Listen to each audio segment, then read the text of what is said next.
E aí, pessoal, meu nome é Thiago Grande Champ, sejam muito bem-vindos ao meu canal. Eu sei que eu ando meio sumido, mas eu tenho aí meus motivos, problemas com programa de edição, baixa autoestima e várias coisas acontecendo, muito trabalho, graças a Deus. E eu dei uma sumida, mas eu gosto de gravar vídeo, não adianta, eu gosto de falar aqui com vocês, de, né, botar pra fora tudo que eu senti lendo. Então, não sei se vai ser uma coisa assim, toda semana vai ter vídeo, se vai ter muitos vídeos, não sei, mas eu vou continuar gravando. Eu tinha desistido completamente de gravar, aí eu voltei. Mas o que eu digo é que a gente vai ter menos edição, menos as coisas, já tinha pouco, né? Mas agora a gente vai ter menos ainda, que eu quero. Tem muitas outras coisas pra fazer. E, sinceridade pra vocês, o tempo que a gente gasta gravando e editando e cuidando de toda, né, a parte de canal, essas coisas, é um tempo que a gente podia estar lendo. E eu gosto de ler. Vocês vão ver que esse mês eu consegui ler bastante. E é assim, isso, sabe? Como eu disse, vai ter menos edição, então se bobear esse vídeo aqui, vou cortar só a entrada e a saída, mas vamos ver o que acontece. Agora, o que a gente vai falar neste vídeo aqui? A gente vai comentar um pouquinho. Ai, meu Deus, é muita coisa. As leituras do mês. Nem cabe, nem consigo mostrar pra vocês. Foram, acho que 16, entre 16 e 18 leituras, eu não sei bem. Mas, como eu disse, eu consegui ler bastante coisa. Por quê? Porque eu não fiquei aqui gravando vídeo, editando. Eu saí do Blue Sky. Então é menos tempo ali fazendo doom scroll e tudo mais. Eu tô realmente usando todo o meu tempo para ler. Eu trabalho, vou na academia, faço minhas refeições e leio. Então, novamente não, para falar a verdade para vocês, eu sei que existe toda uma polêmica, né, de pessoas que leem muito, será que elas estão lendo de verdade e que não sei o quê, mas a minha rotina me permite. Eu trabalho de segunda a segunda, mas eu trabalho poucas horas por dia, porque eu divido, né, eu tenho que entregar sempre no prazo.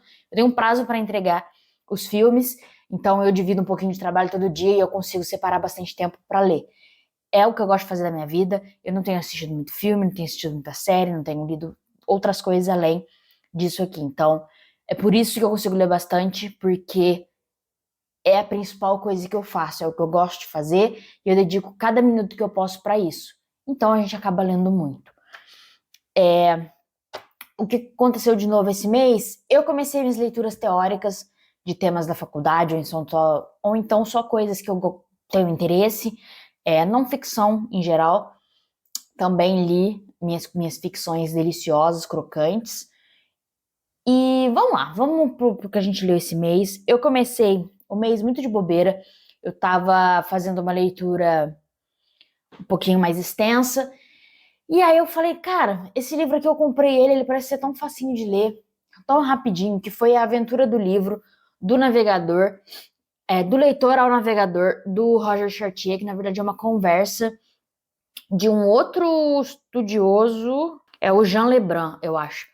É meio que uma conversa dos dois. Então o Jean Lebrun vai fazer umas perguntas e o Roger Chartier vai respondendo desde lá do comecinho da leitura, né? Como se criou o hábito de leitura, como que o hábito de leitura foi mudando, ou, por exemplo, as bibliotecas como foram mudando. No começo, por exemplo, era normal você conversar. As pessoas falavam para ler, elas liam em voz alta, fazia parte da leitura você ler em voz alta. E aí depois, com o tempo, isso muda e agora a biblioteca é um lugar de silêncio. Então, fala do papel do editor que lá no começo da imprensa, né, esqueci, meu Deus do céu, das letrinhas lá. Eu tô com a cabeça voando. Mas a diferença, o editor, ele também era quem publicava, ele tinha a impressora, eu esqueci como é que chama o negócio, a prensa. É uma coisa difícil. Falei imprensa, não falei a prensa. Como que isso foi mudando o papel do editor agora, aí fala da função do autor, a função do leitor, como que o leitor mudou, como que o autor mudou, como que o mercado do livro mudou, e é muito divertido. Eu digo para vocês, é uma publicação da Unesp, né, da editora Unesp, só que assim, o texto é deste tamanho, olha isso, e aí tem página que é só uma pintura de algum, né, alguém lendo, um leitor, tem páginas que divide o texto e uma imagem. Então isso aqui tem 150 páginas, mas não tem. Isso aqui não tem 100 páginas. Uma delícia de ler, foi muito gostoso. O Roger Chartier, eu nem falei, né? Ele é um historiador do livro. Ele estuda a história da leitura e a história do livro. Então, é muito interessante. Esse cara é foda. Tem que pegar tudo dele pra ler, que é meio que o que eu quero fazer da minha vida, talvez, quem sabe. Então, muito divertida essa leitura aqui. Recomendo pra vocês. Depois disso, foi uma leitura digital, foi no Kindle Unlimited, que foi A Mão Esquerda da Escuridão, da Ursula K. Le Guin. E aí eu não peguei os dados aqui de quem traduziu, eu sinto muito. Me desculpe, eu tinha que ter anotado essa parte aqui. Mas, né, eu tô lendo até os Despossuídos agora, então fica aqui, faz de conta que isso aqui é A Mão Esquerda da Escuridão. Que é aquela famosa história da Ursula Le Guin em que um dos personagens não conhece o conceito de gênero, né? Uma das sociedades ali não tem a coisa do homem e da mulher. E também tem as questões políticas da Ursula K. Le Guin, que ela faz essa abordagem do que é o capitalismo, o que é o socialismo, o anarquismo, e vai brincando ali como os diferentes planetas que ela mostra, os diferentes povos, lidam com revolução, lidam com o capitalismo em si, com o dinheiro. Nessa história vem um cara de outro planeta para fazer o primeiro contato com esse planeta que ainda não faz parte, né? Não lembro o termo agora, mas sabe a dobra espacial de Star Trek? É tipo isso, eles são os povos pré-dobra que existem em Star Trek, e aqui a gente tem esses povos também que não têm contato, não fazem parte da federação, né, da união dos povos, dos seres humanos na Terra. E aí esse cara vem como um embaixador para ter nesse primeiro contato. Ele vem sozinho para mostrar que não tem perigo, né, porque muitas pessoas podem assustar. Ele vem sozinho para fazer esse primeiro contato, né, porque eles querem que esse povo faça parte, né, que esse planeta inteiro, mas começa com um país ali, vai e faça parte dessa federação que tem. E aí a grande estranheza desse cara, né, do alienígena, mas na verdade é um ser humano. Essa coisa da Ursula K. Le Guin é que existem muitos conceitos do que é a humanidade, o que é humano, um ser humano, um homem, para ela. Então, por exemplo, no outro livro que eu li, do ciclo de Heinrich mesmo, que agora eu esqueci como é que chama. Também, tipo, um grupo acha que é humano, o outro grupo acha que é humano e vê o outro como alienígena. Então, isso aqui também funciona, são todos seres humanos, mas tem essa diferenciação, mas como ele veio do espaço, esse alienígena. Tem essa questão de que são seres sem gênero, mas assim, sem gênero e sem sexo. Eles são andrógenos a maior parte do tempo. Eles criam um órgão genital apenas no momento de copulação. Então, quando eles entram no cio, eles criam um órgão, só que eles nem sabem se vai ser um órgão masculino ou um órgão feminino. Então, eles não têm nenhuma cultura de gênero, não tem a hierarquia de gênero. Existem outras hierarquias, porque tem capitalismo, tem feudalismo, tem várias coisas, mas a questão de gênero e homossexualidade e tudo mais não tem. Então, porque, né, cada um pode, num momento você pode ser um homem, num momento você pode ser uma mulher, falando da genitália, tá? Você pode ter um pênis, você pode ter uma vagina, você pode engravidar, tem gente ali que nunca engravidou, nunca conseguiu os órgãos reprodutores, tem essa brincadeira gostosa toda, e aí ela questiona esse alienígena, né, faz muitos pensamentos de como como o planeta dele, o povo dele lida com o gênero, como é ali, é muito gostoso de ler. Talvez seja um dos meus livros favoritos agora. A Úrsula estava entrando assim, né? Quando eu li esse primeiro livro, eu falei que talvez ela seja minha autora favorita. E agora com Os Despossuídos, eu tenho certeza disso. O vídeo já tá com 9 minutos aqui no grosso e eu tô no segundo livro ainda. Então, vambora com isso aqui. É maravilhoso, A Mão Esquerda da Escuridão. Todo mundo tinha que ler, tinha que ter nas escolas. Eu falei, eu vou pegar o que é o marxismo pro comunista. O meu vai ser o ursulismo. Tá, vai ser o leguinismo. Vou pegar as obras dela e fazer né, a minha política na minha cabeça, minha sociologia, minha tudo. Depois disso, enquanto eu lia, na verdade, já comecei a pegar, eu peguei para ler o Contos de Encantamento. Contos de Encantamento, não, tá no singular mesmo, da Ruth Guimarães. Isso aqui é da Faro Editorial. Eu acho que Ursula K. Le Guin é da Morro Branco, né, que sai ela aqui pelo Brasil, não tenho certeza se o Ciclo de Heinrich é. Eu sei que o Feiticeiro de Terramar é. Mas, enfim, Ruth Guimarães é uma das maiores contistas, cronistas e folcloristas desse país. E aqui ela faz uma brincadeira muito gostosa de pegar contos, fábulas e afins que existem variações no mundo inteiro. Então ela fala o poder do número 3 e ela conta várias histórias, sei lá, no caso que ela não conta, mas os 3 porquinhos, ou os 3 anéis, ou os 3 príncipes que não sei o quê. E aí ela conta algumas versões e depois traz aqui, principalmente pro Vale do Paraíba, porque a Ruth Guimarães é de Cachoeira Paulista? Ou eu tô ficando maluco?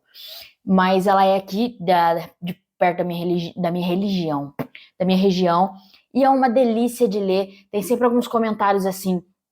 Ela conta aquele conto, depois no final tem uma explicaçãozinha de como que é nos diferentes países, como que foi mudando com o tempo. Muito gostoso de ler. Essa série aqui tem várias publicações da Ruth Guimarães, mas eu só tinha esse aqui. Mas eu comprei um outro livro dela, tá? Um romance dela para eu ler, porque fiquei Ruth Guimarãesada. Muito legal. E aí, enquanto eu lia Contos de Encantamento, eu fiz uma das leituras que mais mudou a minha vida, que foi ler Orientalismo, o Oriente como Invenção do Ocidente, do Edward Said. Isso aqui é destruidor. Isso aqui, ele conta desde quando começa mais ou menos a colonização ali do Ocidente, quando a gente começa o processo de invadir lá para tirar quando os europeus começam a tirar as riquezas do Oriente, quando se começa a criar um imaginário. Então ele começa ali mais ou menos em o quê? Na verdade, quando começam as produções que falam sobre o Oriente. Então, quando se cria o estudo orientalismo, né? As áreas das faculdades, e quando se começa a estudar, e é sempre o europeu branco, rico, poderoso, falando desse Oriente imaginado. Então, o que ele diz, mais ou menos, tá, galera? Porque é complexa a coisa na minha cabeça, assim, eu sou difícil de sintetizar. É que o Ocidente não vê o Oriente. Ele enxerga o Oriente que ele imagina. Então, ele pensa, o Oriente vai ser assim. Ele vai lá, vê a realidade, manipula a realidade para dizer, é verdade, o Oriente é como eu pensei. Então ele vai ver do jeito que ele quiser. Então o Oriente não existe para o Ocidente. É uma invenção da cabeça do europeu para né, jogar todo o seu racismo, xenofobia, imperialismo, tudo ali em cima dos povos do Oriente.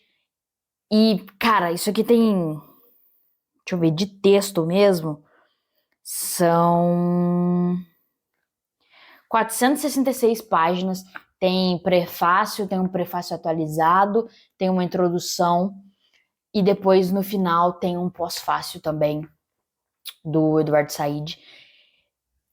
Isso aqui você lê, você sai querendo tacar fogo na Europa, tacar fogo nos Estados Unidos, tá? Porque eu falei da Europa porque começa com o imperialismo europeu dominando ali. Mas aí no final tem o último capítulo que, né, o imperialismo atual é basicamente, principalmente os Estados Unidos. Então, isso aqui é maravilhoso. Isso aqui sim, todo mundo tinha que ler na escola de verdade, tá? Existem muitas críticas ao pensamento do Said, ele já reformulou muitas coisas, inclusive ele acha que esse aqui é o livro mais fraco dele, não entende por que todo mundo gosta disso aqui.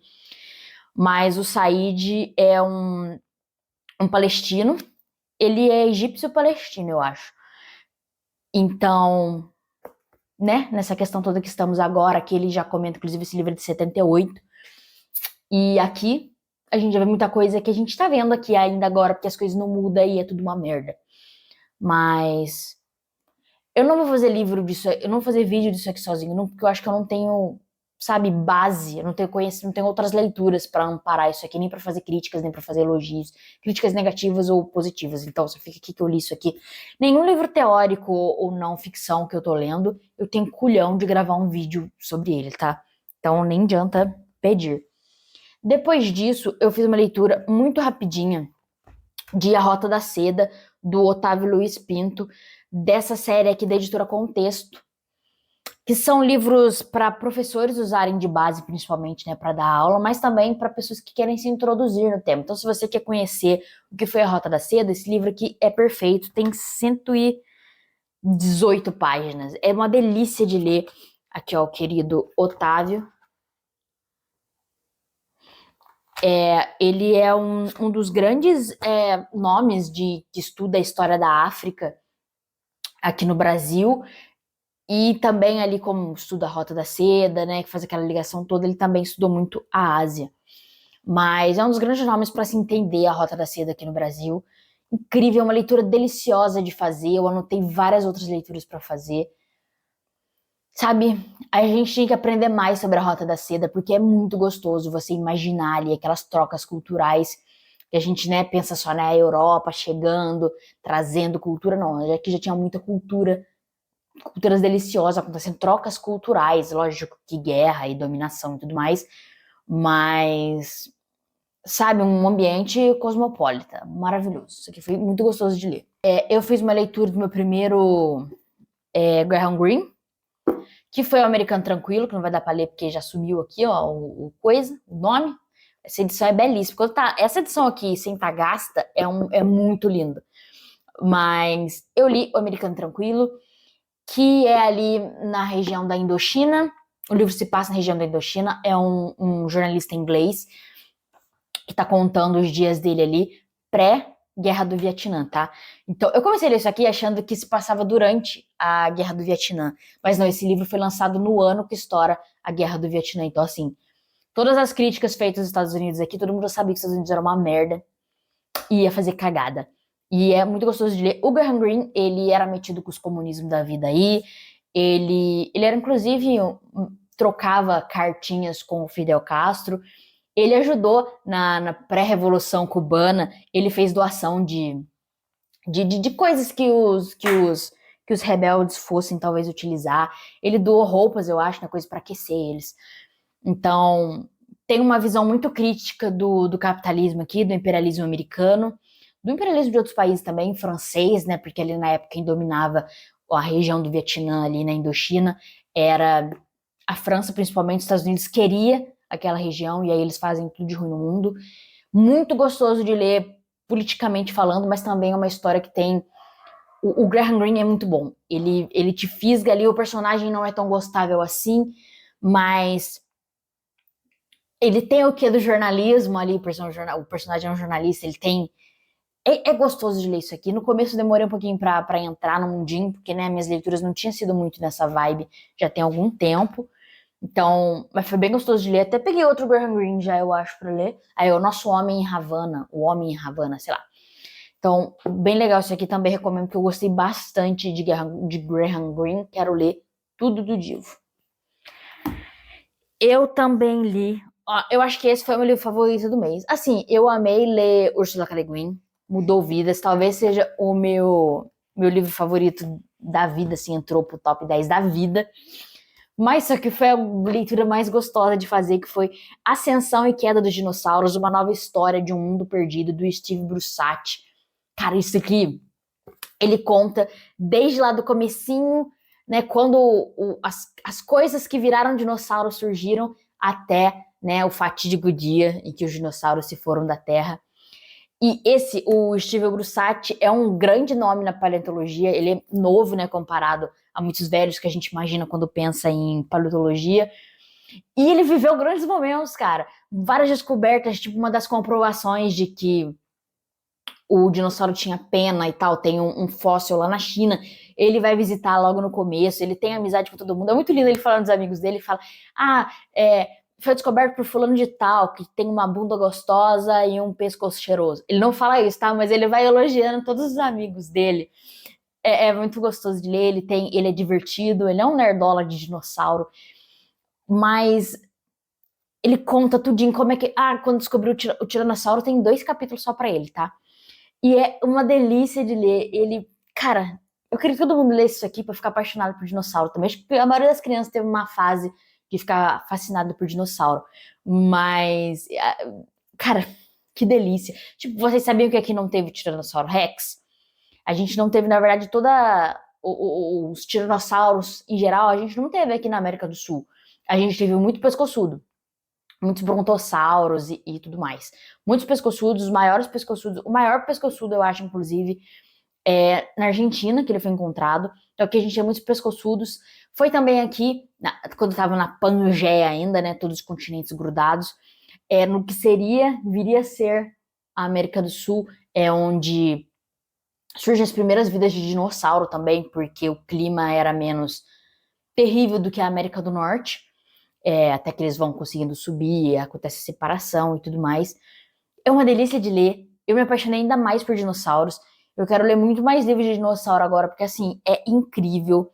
Não tem como você não ficar. Esse cara é muito apaixonado pelo trabalho dele, você sai muito apaixonado também. Eu saí achando realmente que o Tiranossauro Rex é uma das criaturas mais incríveis do mundo.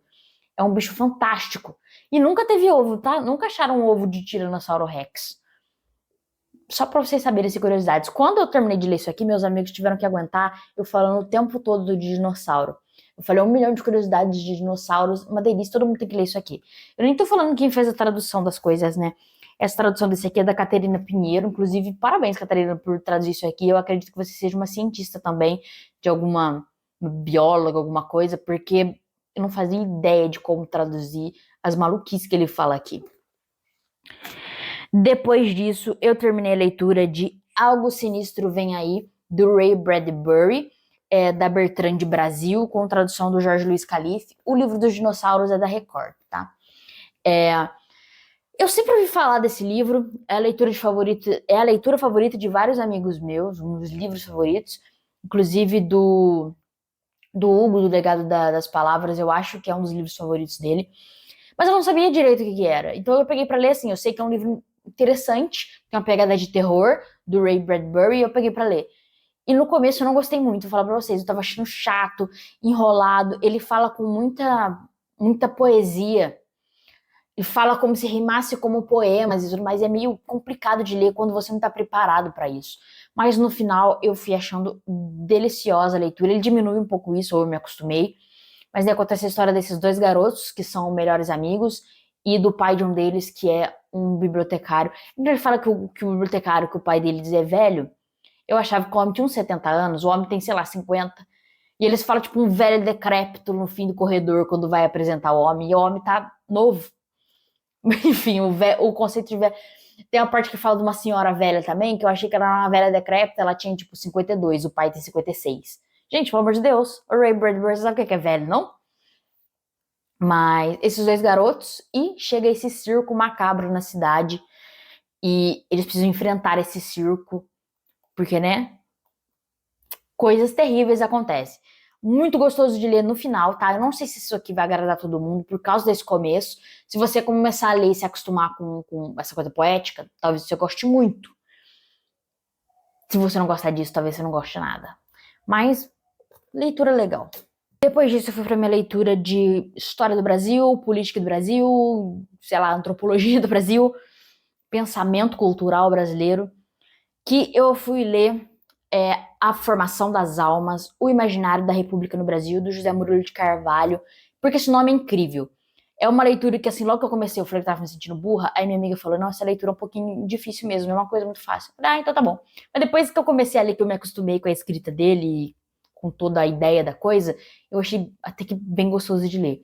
E aí eu já comprei 1 milhão de livros do José Murilo de Carvalho, eu tenho quase tudo, eu tenho metade da obra dele aqui, mais ou menos, e já quero ler tudo. Nesse aqui em específico, ele começa na Proclamação da República. E aí, como é que faz? Porque na França e nos Estados Unidos, quando tem a Proclamação da República, no caso a Revolução Francesa e a Revolução Americana, né? É uma coisa que partia muito mais do povo, né? Uma coisa que, mesmo que lá na França, questão da burguesia e tudo mais, uma coisa que vinha do povo, tinha uma imagem, tinha a guerra acontecendo, e tem os heróis, tem, sabe, tem o imaginário. Aqui não teve nada, era um velho montado num cavalo desfilando no Rio, chegou lá, falou, isso aí, república, e é isso. Então, como que os políticos e militares brasileiros criam a imagem dessa república brasileira? Criam a imagem da proclamação da república? Como que a gente vai criar um herói, a imagem do herói? Como que vem a criação da bandeira? Como que a gente escolhe o hino? Sabe? E tudo mais. É um livro até que curto, tem 140 páginas, talvez. Assim, contando com as referências e tudo mais, tem 165. Mas é interessante de ler para a gente conhecer, né, como que as coisas foram feitas aqui nesse país. Que, por exemplo, a gente sabe dos Founding Fathers americanos. Você sabe dizer aí quem estava lá envolvido com a proclamação da República? Né? Fica aí o questionamento. Então, foi uma leitura bem legal de fazer e eu quero ler outra coisa do José Murilo de Carvalho. Eu acho que eu vou ler o livro dele sobre Dom Pedro II, porque preciso disso pro estágio que eu quero fazer aqui no museu da minha cidade. Então, vem aí. Eu também li Gótico, do Fred Boulting, que é um livro assim, fundamental para quem gosta de literatura gótica. É usado como referência em muitas pesquisas e é um belo resumão do que foi quando começou a literatura gótica. E não só assim, os livros e tudo mais, mas todo o contexto social, político, econômico que influenciava e que foi influenciado pela literatura gótica. Então, é um livro que parece muito grosso, é belíssima essa edição, nossa senhora. É da editora Sebo Clepsidra, né? Mas eu não sei se a editora chama só Clepsidra ou Sebo Clepsidra. Eu acho que a editora chama só Clepsidra. Foi financiamento coletivo, isso aqui tá maravilhoso, delicioso de ler. Ai, taquei o livro na cara. Ele parece grosso, mas ele é muito rápido de ler, muito gostoso de ler, não é difícil não. Fundamental para quem gosta de gótico. E aí, eu peguei para ler um dos livros que eu queria ler muito nessa vida, mas que o tamanho dele me assustava um pouco. E o nome do autor também. Mas eu li, numa edição belíssima também, eu li O Nome da Rosa, do Humberto Eco. Essa edição é belíssima, apesar de que eu acho a edição brochura, a capa mais bonita. A brochura atual, que também se eu achar não ser baratinho, vou pegar porque é lindo. Esse aqui, no caso, tem 2 tradutores. Tem a Aurora Fornoni Bernardini e o Homero Freitas de Andrade, porque um traduziu o italiano e o outro traduziu o latim, eu acho. Que é aquela história, né, do monge e seu noviço que chegam nessa abadia e aconteceu um assassinato lá e eles investigam para descobrir, né, o que aconteceu, se o homem se suicidou, se suicidaram ele e tudo mais. E aí vários comentários sobre a Inquisição, sobre o que era aceitável na igreja naquela época, papas e antipapas e anticristo e tudo mais. E o Humberto Eco, ele é um medievalista muito foda, ele é tipo nerd de Idade Média e igreja medieval. Então, ele tentou fazer o máximo de fidelidade possível, né, aceitando os limites de ser um romance, de ser uma ficção, mas ele vai, assim, umas coisas muito específicas, e ele contextualiza bem, e no final tem ele explicando várias coisas. Eu acho que ele fala, né, que o livro, ele é um cara, sim, bacana da literatura, entende de teoria literária, então ele não vai falar pra você, eu quis dizer isso. Fala, não, mas eu quero explicar algumas coisas que eu pensei que talvez você possa achar interessante. Então ele explica por que chama O Nome da Rosa, como que ele fez a pesquisa, como que ele teve a ideia, como que não sei o quê, como ele decidiu botar as frases em latim ou não. É muito... assim, foi uma leitura que demorou, porque é um bichão, né? Tem 400 páginas, o texto mesmo. O livro mesmo tem menos, tem tipo 500 páginas talvez, a história em si. Mas aí tem vários extras e tudo mais.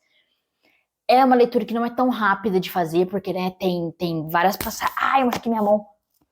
Ai, tem vários... o livro grande, é o problema de ficar na mão, é esse. Ai, acho que machucou feio mesmo.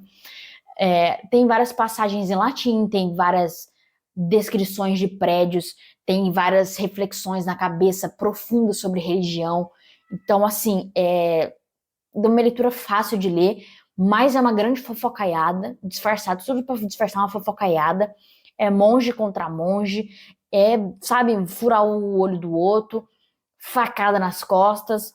Deliciosa essa leitura, com certeza vai ser uma das minhas favoritas do ano. E aí eu fiz 2 leiturinhas rápidas no Kindle Unlimited também. Na verdade, uma eu comprei uma edição baratinha, o outro foi no Kindle Unlimited, que eu li O Homem Bicentenário, do Isaac Asimov, e aí eu acho que é da editora Aleph. Rapidinho de ler, gostosinho. Eu tinha esquecido que no livro não é um romance, né? É um romance romântico entre o robô e a garota. Então foi um pouquinho de choque.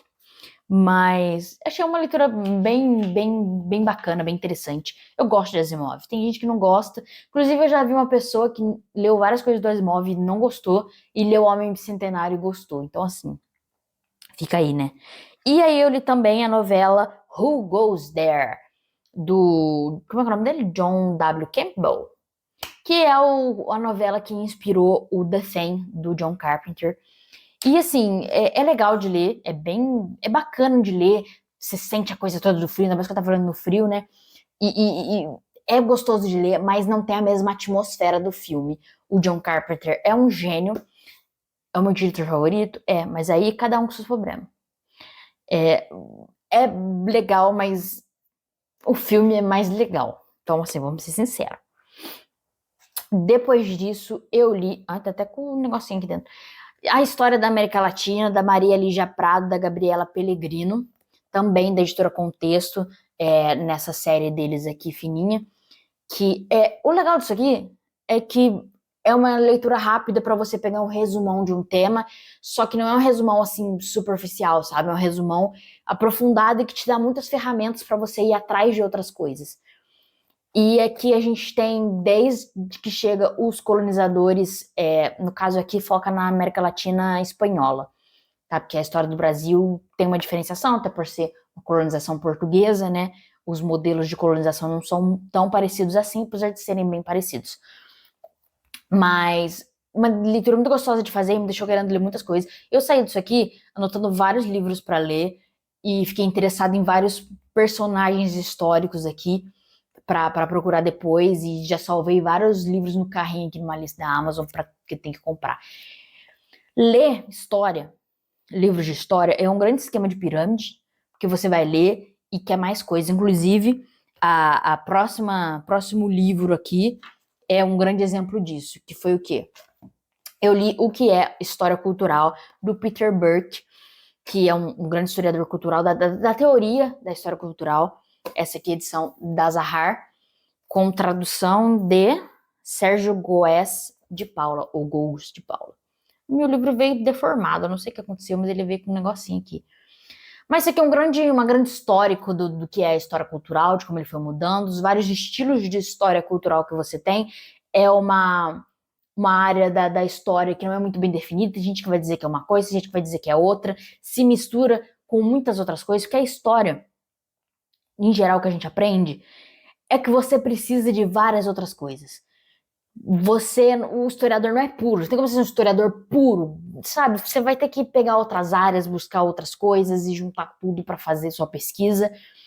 Mas tem tanta referência nisso aqui, eu juro por Deus, eu anotei uns 50 livros disso aqui pra ler. A maioria não tem no Brasil, apesar de eu ter achado que tem bastante coisa, tá? Que já saiu. Os que tem o nome em português é porque já saíram no Brasil. E tem bastante coisa, muitas coisas fora de catálogo, mas, né, interessante saber que já saiu no Brasil. Isso aqui é uma delícia, todo mundo que é interessado em história, principalmente pro lado, né, de cultura, interessantíssimo de ler. E pra fechar o mês, que esse vídeo já tá gigantesco e eu vou ter que editar ele, eu não queria, mas chegou gente aqui em casa e eu tive que, né, parar de falar. A minha leitura final foi Agosto, do Rubem Fonseca, que eu já tinha ouvido muito falar disso aqui. Essa é a minha edição da Companhia das Letras. Eu acho que atualmente a companhia ainda publica ele, tá? É uma edição vermelha, bonita capa. Eu já tinha ouvido muito falar de Rubem Fonseca, que eu escutei falar dele quando eu queria ler literatura policial brasileira. E aí eu vi muita gente falando de Agosto, mas eu não sabia muito bem do que se tratava. Eu sabia que os livros do Rubem Fonseca pega sempre uma figura histórica ou um momento histórico e transforma em ficção. E aqui a gente tem o ir de Getúlio, quando Getúlio se getulhou. Então, agosto, porque né, ele se getulhou em 24 de agosto? 25? Não sei, lá no final de agosto. E aqui acontece um assassinato em paralelo e um assassinato relacionado às pessoas querendo, né, depor, tirar o Getúlio do poder. E aí a gente vê a investigação desse policial, desse comissário, investigando esse caso paralelo e como ele vai se ligando com esse caso principal, que daí realmente tem, né, coisa histórica que envolve o Getúlio, o Anjo Negro, que era o segurança dele, o chefe da segurança dele, os lacerdistas, que era quem estava do lado do jornalista, que atacava, né, que dominou ali o ataque ao Getúlio. E aí vai todo, né, os militares a favor, os militares contra, tudo ali, todo aquele movimento que queria dar um golpe no Brasil, quem tinha medo que o Getúlio desse outro golpe, né, tudo que levou até o suicídio do Getúlio. E aí no final do livro, é lógico que o Getúlio morre. E é um livro que, assim, você não... Logo no começo, assim, nos primeiros capítulos, você já sabe quem que é o culpado, mais ou menos ali, menos da metade já sabe quem é o culpado do outro caso, né, o caso que é mais para ficção, e mais ficcionalizado ali, com personagens um pouquinho mais distantes da coisa do Getúlio. Eles já sabem, então, é mais a questão de como tudo vai unir as peças para chegar, né, no suicídio do Getúlio. Muito gostoso de ler. Eu comprei isso aqui junto com outros 4 livros do Rubem Fonseca, porque tava por R$50, os 5 livros. Aí, pô, tô querendo ler esse aqui. Esse aqui sozinho tava R$40, eu achei 5 junto, né? 4 junto. Então tem mais coisas do Rubem Fonseca aqui que eu vou com certeza ler, porque eu gostei do estilo dele. E eu saí querendo estudar mais o getulismo e o trabalhismo desse país. E populismo, né? Grande Getúlio, grande populismo. Grande Getúlio, não estou dizendo que Getúlio, grande homem, mas, né, que o populismo tá ligado ao nome, populismo e trabalhismo tá ligado ao nome do Getúlio. Então, eu até comprei um livro ali que especificamente chama o Getúlio e o Trabalhismo no Brasil. Vai estar nas minhas leituras do mês, talvez. Então, gostei muito de conhecer o Rubem Fonseca. Como eu disse, minha leitura favorita foi o livro do dinossauro, mas eu também amei ler A Mão Esquerda da Escuridão e O Nome da Rosa. Foi uma gostosura, delícia. E é isso, foi tudo que eu li nesse mês. Eu estou fazendo 3 leituras no momento. E todas as 3 vão acabar no dia depois que eu terminar esse vídeo. Só que daí já são leituras do mês de agosto, né? Que eu tinha que ter deixado para ler isso aqui. Agora é agosto. Mas enfim.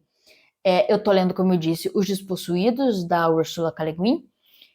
Estou gostando muito, apesar de eu gostar... Sim, eu já tô na reta final, então eu posso dizer que gostei mais da Mão Esquerda da Escuridão. Mas isso aqui também é muito bom. Cara, ninguém é acima dela. E aí, como eu sou estudante de História, eu tenho que ler esse livro, porque se você sair da faculdade de História sem ter lido ele, você vai ter 7 anos de azar. É o que diz. Eu estou lendo O Queijo e os Vermes, do Carlo Ginzburg, trava minha língua, que é, né, da Companhia das Letras, essa edição aqui, bonitinha. Livro clássico para todo historiador, para entender a coisa da história do pequeno. Tô gostando bastante, apesar de ser uma leitura que tá demorando, né? Não é um livro grande, mas é uma leitura que demora um pouco, porque você vai longe. Eu não esperava tanto. Assim, o cara, o Menóquio, que é o moleiro que é explorado nesse livro aqui, ele é um herege e tudo mais, mas assim, tem vários momentos que eu fico assim, é verdade, ele tá certo. Isso aí ele tá certo mesmo. Então você não esperava isso. E eu também estou ouvindo, lendo auditivamente, O Homem de Palha, do, como é que é o nome dele? Zorg Gorzi, putz, eu não lembro o nome dele. Eu li o outro dele, Colheita dos Ossos. Então eu gostei médio, gostei mais para muito do que para pouco, mas assim, médio. E esse eu tô gostando bastante, que se passa lá no Alasca. Mas aí vocês vão saber disso no próximo vídeo. E é isso, gente. Essas foram minhas leituras. Desculpa pelo sumiço. Vou tentar voltar. Não foi um grande vídeo, eu sei disso, porque eu estou enferrujada, porque eu estou cansado, mas tudo bem. Então se inscreva se você ficou até aqui, se você não é inscrito. Deixa seu like, por favor, para me incentivar a voltar. E me deixa aqui nos comentários, né, o que vocês leram em julho, que eu acho que eu falei que eram minhas leituras de agosto. Nem se falei que leitura do mês que era. Mas deixa aqui nos comentários se vocês quiserem vídeo de alguns, dos de ficção, porque eu não tenho culhão para gravar sobre os livros de não ficção, os livros teóricos. Falta daqui um ano, talvez, quando eu tiver mais leituras. Mas é isso. Obrigada pela sua audiência, pela sua presença. E até a próxima leitura. Beijos!